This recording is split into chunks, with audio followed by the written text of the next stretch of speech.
All rise. Inside Jerry Cohen's drug court, it's all about saving lives of those struggling with opioid addictions. You've got fentanyl in your system, and it's a killer. You've got a terminal illness. You know that, right? You can't survive it. You either end up in prison or you end up dead. This heroin user is appearing before Judge Cohen for the first time. We can help you. We can send you to our clinic. All right. So why don't you go with George so we can get you admitted as soon as possible, all right? Instead of jail, Cohen sends individuals with opioid addictions to this detoxification center where they're evaluated by a team of doctors.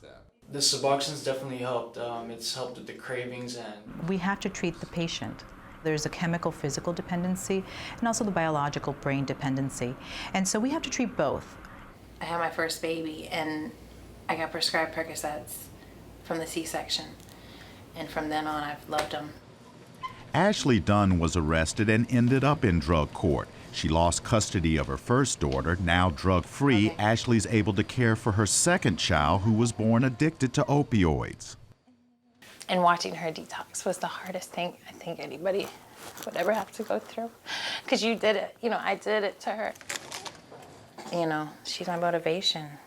That's not going to help you stop using drugs. You're going to continue to use drugs. Back in court, Judge Cohen is stern with addicts she deems unwilling to change their behavior. For those committed to recovery, Cohen believes she can help. What I find is if we can get them stabilized, they are much more eager to engage in treatment, and they're much more able to focus on getting well. There are more than 2,700 U.S. drug courts serving 136,000 people. But a report by the Physicians for Human Rights claims few communities have adequate treatment facilities, and the criminal justice objectives of drug courts often overrule the medical need of the patient. Miami-Dade County launched the nation's first drug court in 1989. There was a crack cocaine epidemic. They were taking a plea or going to jail, getting out, and getting immediately rearrested. Cohen's drug court gives people the chance to beat their addictions, stay out of prison, while eventually getting their felony drug charges expunged from the record if they complete the year-long program. 75% of drug court graduates remain arrest-free at least 2 years after leaving the program. We're going to drop your case, and then we're going to let you graduate. Drug court is not for everyone, and Judge Cohen has little patience for those who don't follow the rules.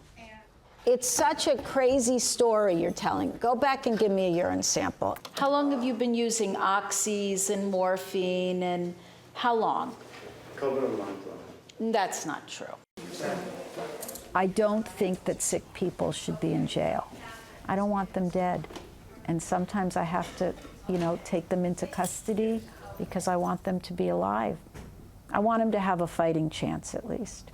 Judge Cohen believes success is keeping people sober and rebuilding their lives. Case drop. Chris Simkins, VOA News, Miami. Okay, good job. All right, so you know what you have to do. We're proud of you. I know you won't